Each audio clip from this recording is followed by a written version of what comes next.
Olá, seja bem-vindo ao podcast do Jornal de Navegantes. Hoje o nosso bate-papo é com o comandante do Corpo de Bombeiros Militar e Navegantes, Capitão Moura.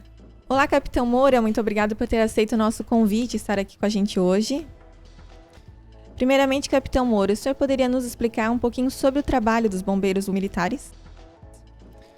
Então, boa tarde, Marília, amigos do Jornal de Navegantes. Eu agradeço primeiramente pelo convite, é uma honra estar aqui falando da nossa corporação.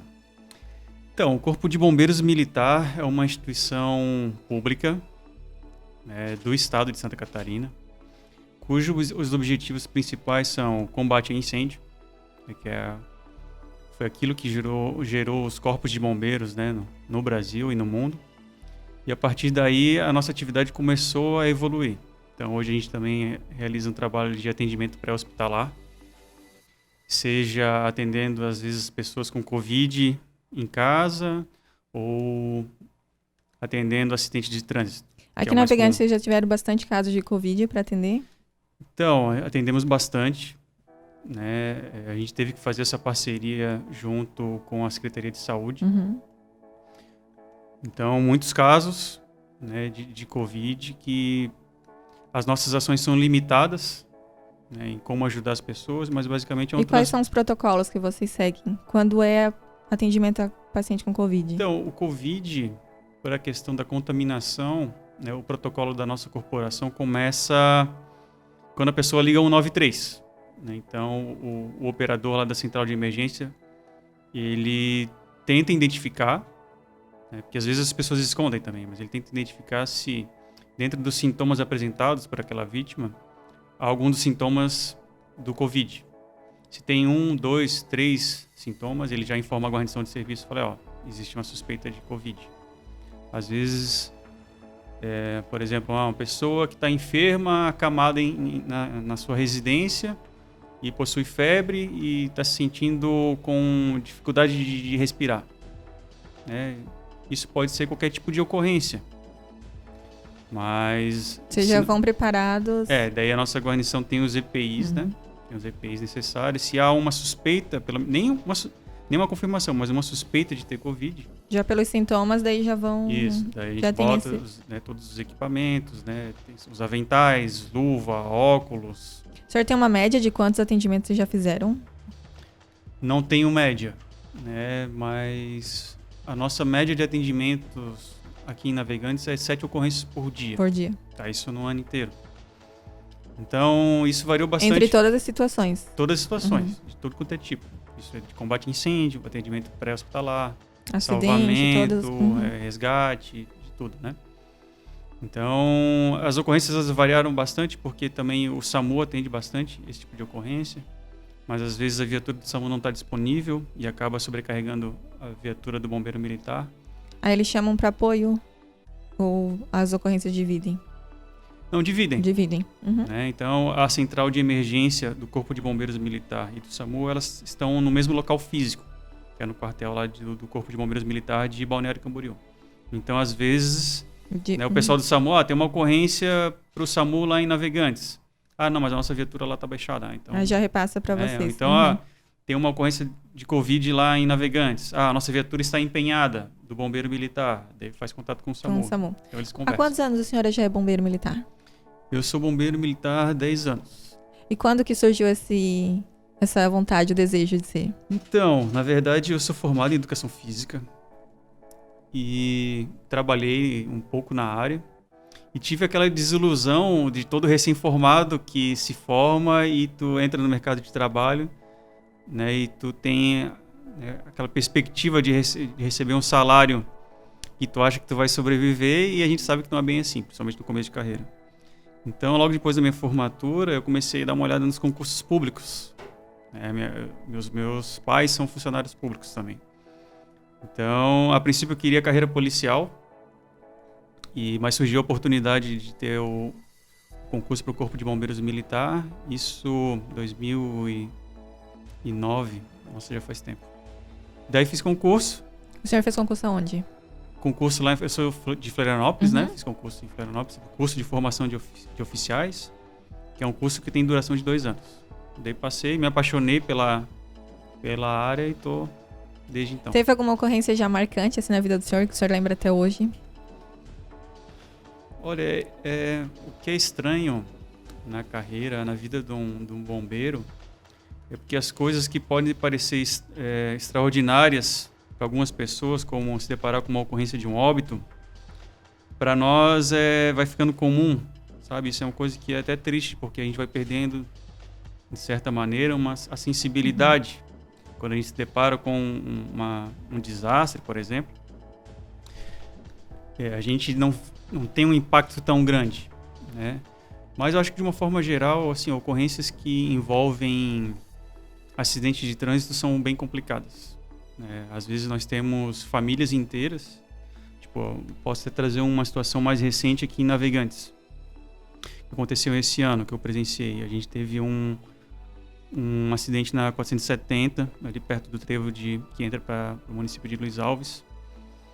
Uma colisão de um carro com um caminhão, né? E uma das vítimas, as vítimas estavam presas nas ferragens, que é uma situação onde quando a equipe de resgate não consegue fazer a extração dessas vítimas, a gente tem que utilizar, às vezes, ferramentas hidráulicas para livrar elas das ferragens e daí poder retirá-las. E como normalmente elas estão gravemente feridas, a gente tem que fazer isso da maneira mais rápida possível, porque o tempo está passando. Quanto mais tempo aquelas vítimas ficar naquela situação, menor a chance delas sobreviverem. E uma dessas vítimas, inclusive, estava grávida, né? Era uma mulher que estava grávida, já com a barriga iminente, inclusive a barriga dela estava pressionada contra o veículo, né? Uma situação bem complicada. Aí fica mais delicado ainda exato. Né? Mas, então essa é uma ocorrência, mas isso o nosso pessoal atende de maneira rotineira. De um ponto de vista pessoal, talvez a experiência mais extraordinária tenha sido a oportunidade de ir para Brumadinho mesmo, né? Que realmente me deparar com aquele cenário de guerra. O senhor foi convocado para ir? Fui. Eu sempre participei, né? Eu trabalhava lá no extremo oeste catarinense.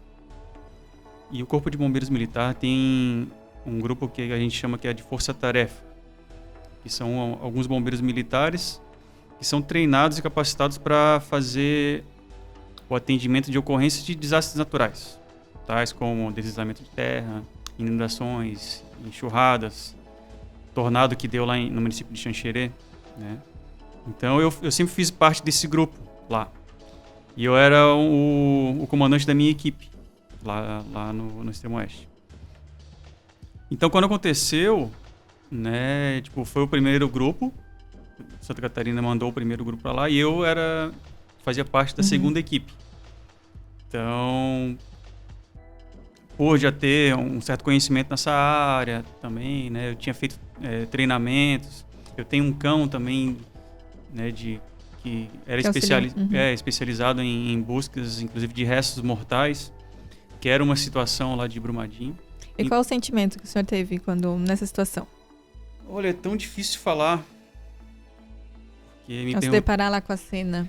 Porque, assim, do ponto de vista profissional, é uma experiência única, sabe? Tu sabe que tu tá participando, assim, todos os bombeiros, eu acho que do Brasil, quiçá do mundo, gostariam de ter a oportunidade de estar lá.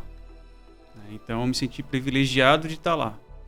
Mas quando a gente chegou no local com a nossa equipe, que era uma equipe extremamente qualificada, o tamanho do desastre era tão grande e o cenário ele era tão gigante e a nossa equipe, né, nós éramos em 12 pessoas. Num primeiro momento era um sentimento de frustração, porque tem tanta coisa para se fazer. Quando a gente chegou lá, a nossa equipe, na segunda semana, já não existiam mais corpos das vítimas superficiais. Todos eles já tinham sido, né, encontrados pelas equipes e tal. Então, o nosso trabalho lá era de fazer o reconhecimento, de tentar achar corpos das vítimas, alguns veículos, qualquer tipo de... Tudo que estava soterrado. Soterrado. Então, para isso, a gente utilizava os cães, né? As equipes faziam um trabalho de perfuração do solo e passavam os cães, né? Os cães conseguiam chegar através do odor da decomposição humana, que eles foram treinados para isso.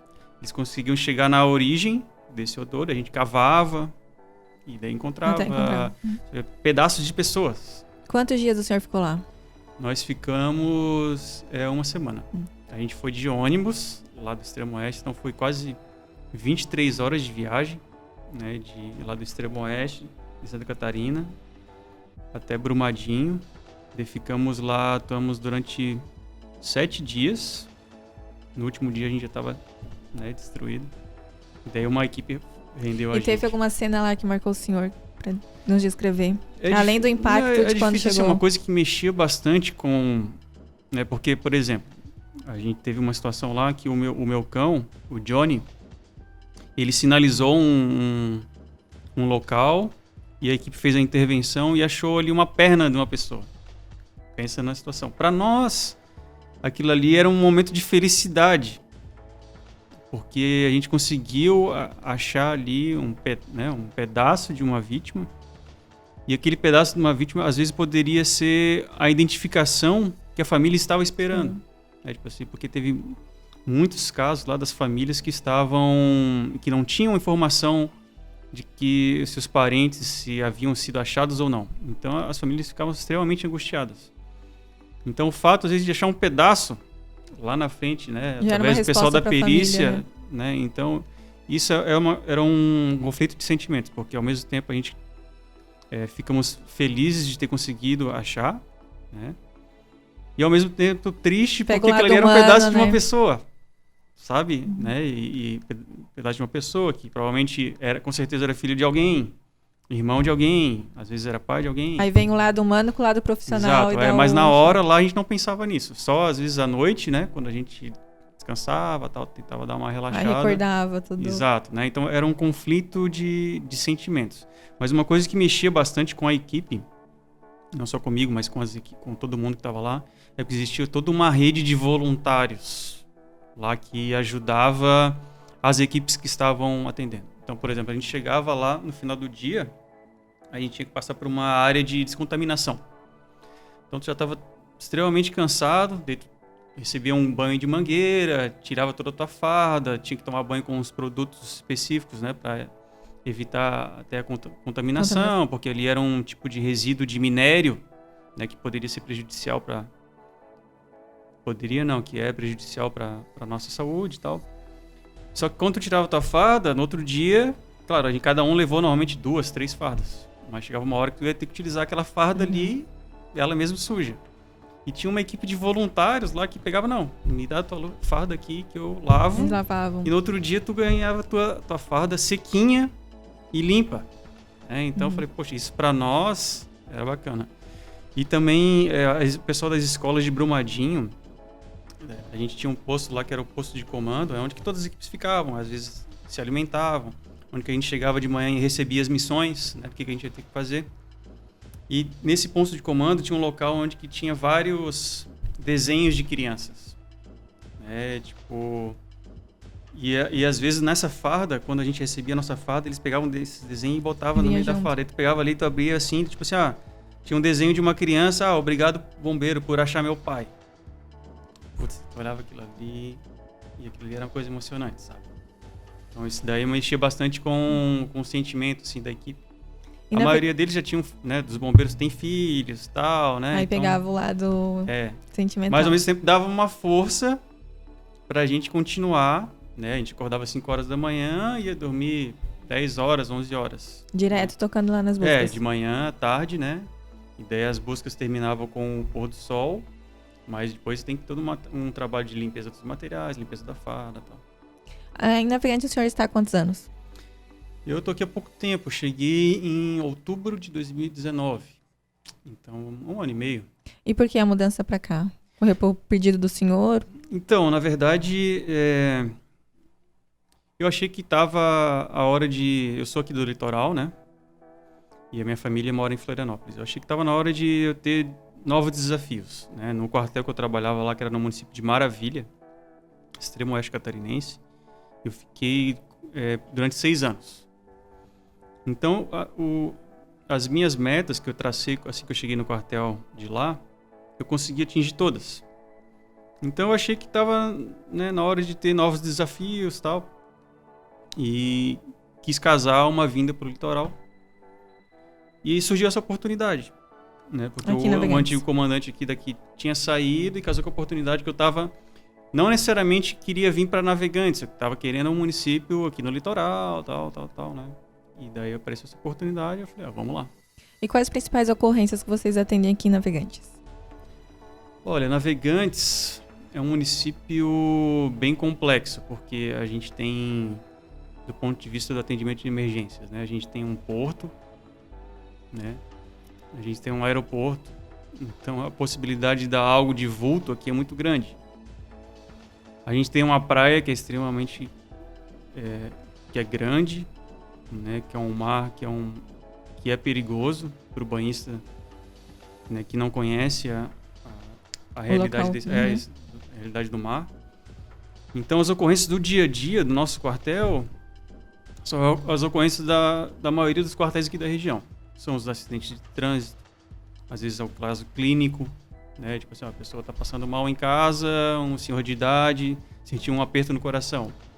Às vezes a gente vai lá para fazer acidente de moto, bem comum, né? Incêndio, né? A nossa incêndio aqui, se for botar fogo em vegetação, fogo em edificação, né? Dá uma média de um incêndio a cada 3 dias. Isso é uma média alta considerado para o município? É uma média alta. É uma média alta, mas a gente não tem nada que fuja da normalidade aqui. Tudo vocês conseguem combater? Sim, está dentro da nossa capacidade de atendimento, né? O problema realmente são esses pontos aí que eu comentei contigo, né? A probabilidade, né? Vamos botar assim, o risco que esses determinados locais têm, por exemplo, se der um incêndio, se cair um avião, a gente torce para nunca cair, mas pode acontecer. Cara, pensa numa ocorrência complicada de atender, né? Então, as nossas equipes elas têm que estar preparadas para atender esse tipo de ocorrência, né? Que é uma ocorrência que tem as suas particularidades. É difícil de O senhor já participou de alguma ocorrência desse tipo? Não, espero não participar. Mas aqui, por exemplo, o incêndio que deu ali na Iceport. É um incêndio também que, tive que mobilizar todas as equipes da região. Eu não estava aqui na época, fiquei sabendo de um relato e extremamente dificultoso. Além da dificuldade do incêndio, tem a questão da população, que nessa situação da Iceport, a população ali da região se alarmou toda, daí tem todo...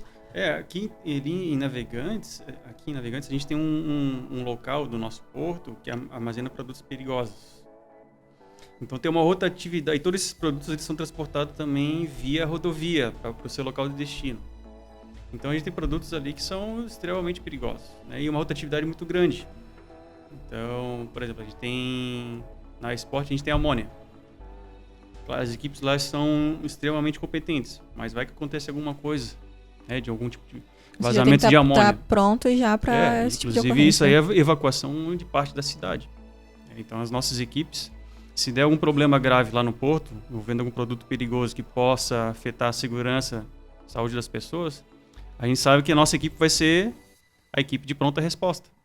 Até pela questão da distância, né? Exato. Que é próxima ali. Então, a gente, aqui em Navegantes, é um município que difere dos outros por causa disso daí. Normalmente, as ocorrências do dia a dia são como as ocorrências de qualquer quartel normal, né? Como Pissarras, Penha, Itajaí, enfim. Mas o problema é esses locais que têm um risco potencial de dar uma ocorrência altamente complexa. Isso é que, às vezes, nos tira o sono. E sobre a temporada de verão, que terminou há pouco tempo e com um número satisfatório, né, de 2 anos consecutivos sem óbitos na praia, né? O senhor podia explicar um pouquinho sobre como funciona, sobre o número de guarda-vidas que trabalham durante a operação? Então, a gente, nessa temporada que a gente chama que é a Operação Veraneio, ela começa na pré-temporada ali em outubro, alta temporada nos municípios nos meses de dezembro, janeiro, fevereiro, e depois tem a pós-temporada, né? Então, o desafio é muito grande. Por causa da nossa praia, a gente já teve épocas aqui em Navegantes que a gente já teve 15 afogamentos durante uma temporada. Imagina 15 pessoas falecerem em decorrência de afogamento. É um número assustador, né? E, na verdade, o nosso sucesso de ter conseguido, a gente chama, zerar as mortes na praia, É uma soma de vários fatores. Primeiro, a capacitação dos nossos guarda-vidas. A gente tem uma equipe muito boa e o pessoal muito engajado, querendo fazer um bom trabalho. Então, é mérito deles, né, que estão ali na ponta e que realmente fazem a diferença e querem, eles, né, sempre quando a gente consegue terminar uma temporada sem nenhum afogamento, né, pô, eles se sentem altamente Aqui gratificados. são quantos guarda-vidas que trabalham? Na alta temporada a gente estava com 47 guarda-vidas civis. Então, às vezes tem dia que praticamente todos estão de serviço, né? Então, o nosso... Eles ficam distribuídos nos 8 postos. A gente tem 8 postos, só que esses 8 postos, eles não atendem a nossa praia. Teoricamente, de acordo com as nossas diretrizes, um posto de guarda-vidas tem que atender 200 metros para cada lado. Ou seja, a cada 400 metros deveria ter um posto guarda-vida. Então, a gente só tem 8. Né? Não dá nem pro cheiro. Então, a gente tentou meio que adequar a realidade de Navegantes com os cadeirões. A gente fez ano passado uma parceria pública-privada. A gente foi conversar com alguns empresários locais e as empresas realmente patrocinaram os cadeirões, que são postos avançados. E a gente conseguiu 27 desses cadeirões. Então, 27 mais os 8 postos, a gente conseguiu distribuir na orla toda da praia, né, um posto onde que sempre tinha um guarda-vidas. Então, isso acho que foi um diferencial também, porque na meia praia ali a gente tem uma distância entre um posto e o outro, são 3 km de distância. Ou seja, são 3 km que não tinha nenhum guarda-vidas nessa região ali. E dependendo do dia que a gente passasse ali, tinha bastante gente nesse local. Aqui em Navegantes, se a gente for ali no... Mesmo com a pandemia? Mesmo com a pandemia. E ano passado, eu lembro um dia que eu estava ali na praia e tal, e fiz algumas rondas com o quadriciclo. Se eu não me engano, dia 28, 29 de dezembro, né? No fim de ano ali. A praia estava socada de gente, lotada de gente. Aí vocês trabalham também com orientação? A gente tem cada vez mais investido na prevenção. Porque as pessoas que chegam, grande parte delas que chegam na praia, elas não conhecem a sinalização da praia. Inclusive, elas pensam que um local ali onde que o mar está mais calmo, vai ser ali que eu vou tomar banho. E esse local normalmente é onde que existe a corrente de retorno, que é como se fosse o repuxo, que a gente chama popularmente conhecido repuxo. Se a pessoa cair ali e entrar, o mar vai puxar ela para o fundo. Então, e às vezes as pessoas não conhecem. Normalmente nas correntes de retorno, elas têm uma bandeira vermelha ali fixada na orla da praia. Às vezes as pessoas não conhecem isso daí. Elas não sabem que, ao chegar na praia, o ideal seria que elas observassem o posto guarda-vidas e verificassem qual que é a bandeira que está ali hasteada, né? Que vai dizer a maior ou a menor chance de afogamento naquele dia. A bandeira vermelha é a alta chance de afogamento, probabilidade de afogamento, porque o mar está perigoso. E vocês já tiveram alguma ocorrência de resgate? Sim, a gente teve mais de 100 ocorrências nessa temporada de resgate. Se não me engano, 112, alguma coisa assim. Né? Então foram situações, mesmo a gente trabalhando preventivamente, nosso pessoal fazendo ronda, tendo bandeira, né? Às vezes a gente tem o problema de que as pessoas não aceitam, não acatam a orientação do guarda-vidas. Temos pessoas alcoolizadas, que é comum. Aí nessa situação, vocês já ficam mais por perto, acompanhando para ver? Sim, a gente fica, né? Tipo, o guarda-vidas está ali no posto, ele está vendo, aquele grupinho ali estão enchendo a cara o dia inteiro. Ele já sabe que a chance de, quando eles forem entrar no mar, der problema, é grande. Então eles já ficam meio de olho. Eles já ficam ligados na situação. Uhum. Então a gente tem um grupo muito bom aqui de guarda-vidas, tem pessoal aí com mais de 10 temporadas, né? Então é mérito deles também. Aqui na Navegantes vocês têm algum projeto ou um projeto do Estado com o Corpo de Bombeiros? A gente tem vários projetos. Né? Um deles, que envolve a praia, é o Projeto Golfinho. Esse ano a gente teve, porém em menor escala por causa da pandemia, que a gente reúne as crianças, é um grupo de crianças, normalmente são veranistas aqui, e a gente passa Qual a idade das crianças que pode participar? Olha, se eu não me engano, de 6 a 12, mais ou menos isso daí, eu não posso te confirmar 100%, mas é por aí. E com essas crianças a gente trabalha preventivamente, passando orientações, explicando a sinalização da praia, explicando como é que é o mar, né? Esse é um dos projetos que acontece. Esse ano a gente formou 52 golfinhos, que a gente chama, né? Eles ficam tem instruções durante 4 dias, no último dia mais como se fosse uma recreação. E ele acontece durante todo o ano? Ou em todo ano durante a alta temporada. Os próprios guarda-vidas, né, que desenvolvem esse trabalho na praia. A gente também tem um projeto que é o Bombeiro Mirim, né, mas aqui em Navegantes a gente não tem desenvolvido. A gente, 2019, a gente teve um bombeiro da melhor idade, que é o pessoal da terceira idade, que a gente traz para o quartel, também trabalha algumas coisas. Eles não vão virar bombeiros, né? Eles não vão prestar serviço à sociedade. Mas a gente passa algumas dicas do dia a dia, enfim, que pode fazer a diferença também na vida dessas pessoas. E o bombeiro comunitário, né, que esse é o nosso maior projeto, que é o trabalho de voluntariado junto ao Corpo de Bombeiros Militar. Esse né, todo ano passado não teve por causa da pandemia, esse ano a gente vai ter uma nova turma. Ano passado aqui em Navegantes tiveram bastante ocorrências de queimadas, né, em vegetação, né? Teve. O senhor poderia explicar um pouquinho sobre a situação, sobre os riscos que podem causar para a população, para quem pratica essa ação, né? Então, isso que aconteceu em Navegantes, nos meses de inverno, né? Não aconteceu só aqui, foi uma situação climática no estado. Uhum. Então, teve dias aqui em Navegantes que o pessoal atendeu 6, 7 ocorrências de fogo em vegetação. Uma próximo do aeroporto ainda foi foi grande, exatamente, né? Foi bem grande. Então, na verdade, é um trabalho de educação das pessoas. A gente tem essa questão da cultura de botar fogo no lixo, né? E às vezes, em várias ocorrências, a gente conseguiu identificar isso daí. As pessoas botam fogo no lixo, num terreno baldio. Mas os terrenos podem ser próximos de residências e, exato, consequentemente... Com certeza, o fogo, né, as faíscas, o vento, né, acaba se alastrando. E se atingir uma iluminação elétrica, por exemplo. Exato. Né, então, o risco para a saúde... Primeiro que, né, eu particularmente... Eu não, né? Mas é quem gosta de estar em casa e, de repente, aquela fumaceira, né? Aquele monte de fumaça ali entrando na tua casa. Então, é uma questão de educação. As donas de casa que estão com a roupa no varal já... Imagina, né?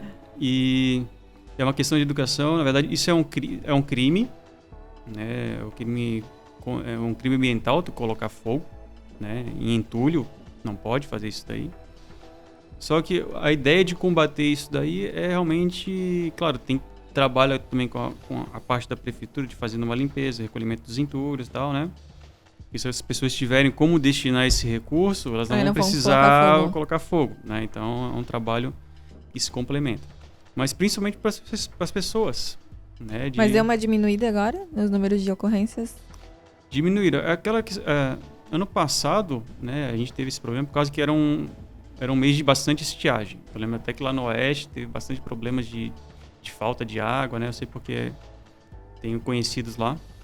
Então isso atingiu o estado inteiro. Então quando está muito seco, né, o fogo em vegetação ele se propaga muito rápido, né? Então isso e às vezes a problema. pessoa até coloca achando que não vai dar algo de grande proporção. E às vezes acaba aumentando por conta da seca, né? Exato, né? Então Mas o principal, a gente tenta, né, sempre dentro das nossas redes sociais, até um trabalho com o pessoal da imprensa, né? Tentar pedir para a população para que evite fazer isso, né? Porque não faça tal. E realmente... A prefeitura agora até está com um trabalho passando nos bairros e recolhendo os entulhos, já acho que para evitar essa situação, né? Vamos torcer para que dê certo. Né? E em caso de primeiros socorros, o senhor podia dar uma dica agora para quem está nos assistindo? Olha, primeiros socorros é uma atividade complexa.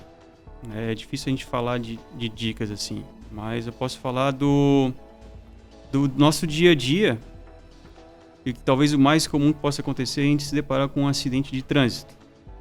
Né? Então, as dicas que eu dou: acione o serviço de emergências. Né? Então, relembrando os números: 193, Corpo de Bombeiros Militar, 190, Polícia Militar, e 191, a Polícia Rodoviária Federal. No caso de haver vítimas, né, para não fazer a retirada dessas vítimas, Porque às vezes as pessoas, ou então Fica no caso... apavorada, assustada, vai... por exemplo, um motociclista caído no chão. Às vezes ele está no meio da pista. Né? Então as pessoas às vezes têm a tendência de fazer a Já vai retirada, no intuito, tira o capacete, né? retira ele e tal. Às vezes ele está até meio mancando, ajuda. Então isso é uma coisa que pode agravar as lesões daquelas pessoas. Às vezes tem a lesão interna, né? Às vezes não é nem... A externa aparentemente não tem nada, mas Exato. interno, né? E principalmente lesão em região cervical, da coluna vertebral, né? Existem alguns procedimentos que a gente tem que resguardar a vítima para que não agrave. Às vezes a pessoa levanta, tô bem, mas foi ver, daqui a pouco tem uma fratura na coluna cervical e por pouco aquilo ali não rompeu a medula espinhal, né? E os bombeiros já têm todo o protocolo, tudo... Exato, a gente utiliza cola cervical, maca rígida, né? Então a gente aprende, né, como minimizar as lesões das pessoas, né, ou estabilizar aquela situação para enviar aquela pessoa no ambiente hospitalar. Então, nesses casos, né, as pessoas devem ter cuidado com o trânsito, né, sinalizar a rodovia com pisca-alerta, ter cuidado e evitar sempre fazer a retirada da vítima. Melhor deixar ela no local que está até a chegada das equipes de emergência, sinalizar o local, né, para que novos acidentes não aconteçam e aguardar a chegada da equipe de emergência, a não ser com uma situação muito absurda. Por exemplo, um veículo começou a pegar fogo e tem uma vítima ali dentro, né? Então, nesses casos, daí, obviamente, entre agravar a lesão da vítima e salvar a vida dela, né? Mas, via de regra, tem que ter bastante cuidado. E a gente tem conhecimento de históricos de vítimas que acabaram sendo seu estado agravado em decorrência de uma manipulação ali dela. E em caso de incêndio, por exemplo, em casa, tivemos há pouco tempo um caso de uma panela de pressão que explodiu na casa de uma... Verdade. Como que as pessoas podem evitar essas situações? Olha, panela de pressão... Eu tenho medo, uma coisa que eu prefiro não ter por perto. Eu confesso que esse caso da panela de pressão, eu não me inteirei do que aconteceu ali, porque toda panela de pressão tem uma válvula ali, né? Que no caso de algum problema, vamos supor que aumente a pressão interna ali para evitar que a panela exploda, como aconteceu nesse caso dessa ocorrência, aquela válvula vai liberar os gases. Então, eu imagino que tenha tido um problema com a válvula de segurança da panela de pressão, né? Então, a dica que eu dou, comprem panela de pressão de qualidade. Uma coisa que é comum também, é um problema que se tem, é as pessoas terem botijão de gás dentro das suas residências. Isso daí, no caso de um princípio de incêndio na residência, vai acelerar o desenvolvimento do incêndio, né? Então, essa é uma dica importante para que as pessoas que têm o botijão de GLP que deixem ele pelo lado de fora, do lado de fora da residência, né? Porque a chance de dar algum tipo de problema, isso sem falar da parte do vazamento, né? Se vazar o botijão de gás estando do lado de fora da residência, né, aquele gás ele vai se dissipar para o ambiente. Ele estando dentro da residência é um problemão, porque dependendo da situação ali, da concentração de oxigênio, se tiver algum tipo de fonte de energia, inclusive pode ter uma explosão e trazer vários problemas. Até para a vítima que está dentro de casa, né? Às vezes não consegue sair, né, do local. Exatamente, né? Então, outra dica aí, além da... Compre panela de pressão de qualidade e deixe um botijão de gás, né, fora das suas residências. Então é isso, Capitão Moura. Muito obrigado por ter aceito o nosso convite e ter participado conosco aqui hoje. Valeu, Marília. Foi bacana o bate-papo, né? A gente coloca a nossa corporação sempre à disposição de vocês. Obrigada. O nosso podcast de hoje fica por aqui. Até o próximo. Tchau, tchau.